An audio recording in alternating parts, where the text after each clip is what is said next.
मुंबई ते दुबई असा फक्त 2.5 तासाचा प्रवास करून मी इथे एशिया कप कव्हर करायला आलेलो आहे आणि इथे एक गोष्ट संयोजकांच्या डोक्यातली अत्यंत स्पष्ट कळते आणि ती म्हणजे भारत विरुद्ध पाकिस्तान सामन्याचा अट्टाहास. हा अट्टाहास शब्द मी एवढ्याकरता वापरतोय कारण एकदा नाही, दोनदा नाही, भारत आणि पाकिस्तान संघ तीनदा या स्पर्धेदरम्यान एकमेकांविरुद्ध खेळू शकतो.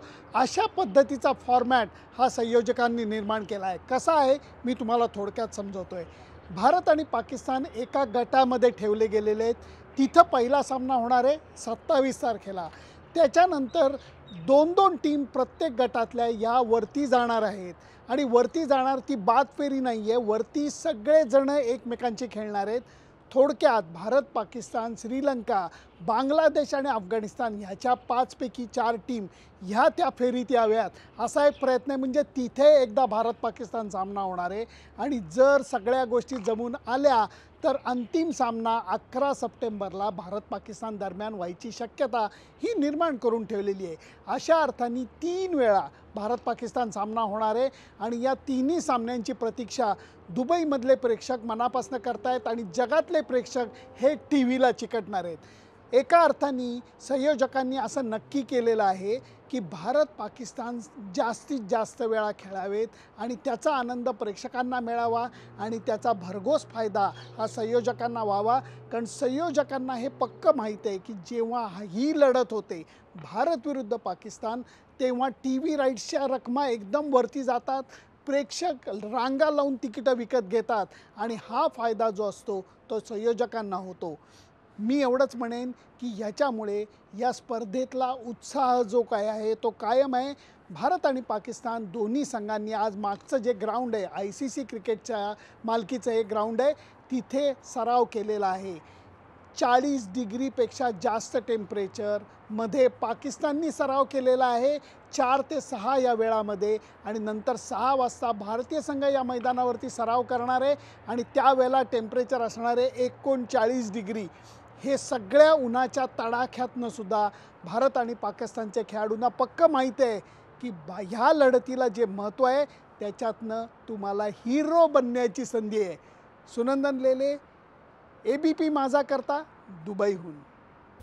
पाकिस्तान का जो बॉलिंग अटैक बना है, हमारे पास लेफ्ट हैंडर एक फास्ट बॉलर नहीं है. कहा जाता है कि इंडियन जो बैट्समैन है लेफ्ट हैंडर के आगे थोड़े से सैफ ट्रॉफी भी देखें और वर्ल्ड कप भी देखें, शहीन और आमिर थे जिन्होंने इंडियन बैट्समैन को तंग किया. आपको लगता है कि इक्वली गुड है नसीम शाह और हसनैन, हारिस रऊफ? देखिए पिछले काफ़ी अरसे से ये तीनों पाकिस्तान की जो रिक्वायरमेंट हैं, जो उनके प्लान्स हैं, वो बड़े अच्छे तरीके से एग्जीक्यूट कर रहे हैं. कैप्टन को और मुझे एज ए हेड कोच और पूरे सपोर्ट स्टाफ को उनके ऊपर बड़ा कॉन्फिडेंस है और वो कर रहे हैं.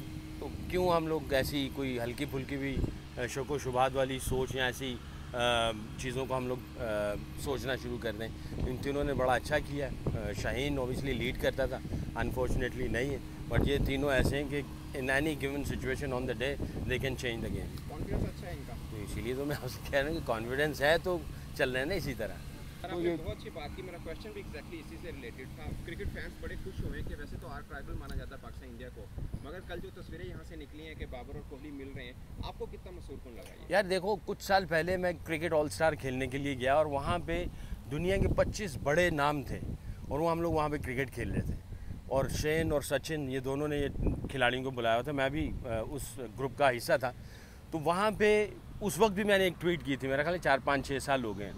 पाकिस्तानी और इंडियन फैंस जो थे ही वही, और कोई नहीं था. इस क्रिकेट को फॉलो करने वाले सिर्फ पाकिस्तानी इंडियन फैंस थे अमेरिका में.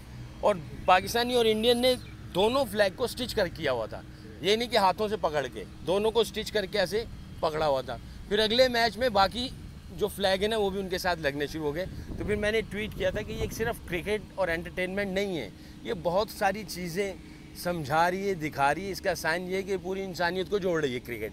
और ठीक है, हम लोग मैच खेलते हैं तो डिफरेंट एंगल्स होते हैं, इमोशन, जज्बात अपने कंट्री के साथ चलते हैं, बट ये एक मोहब्बत का, इंसानियत का पैगाम भी दे रही है. तो आई थिंक कल की जो पिक्चर्स है उसमें सारी चीज़ें जो है ना बड़े अच्छे तरीके से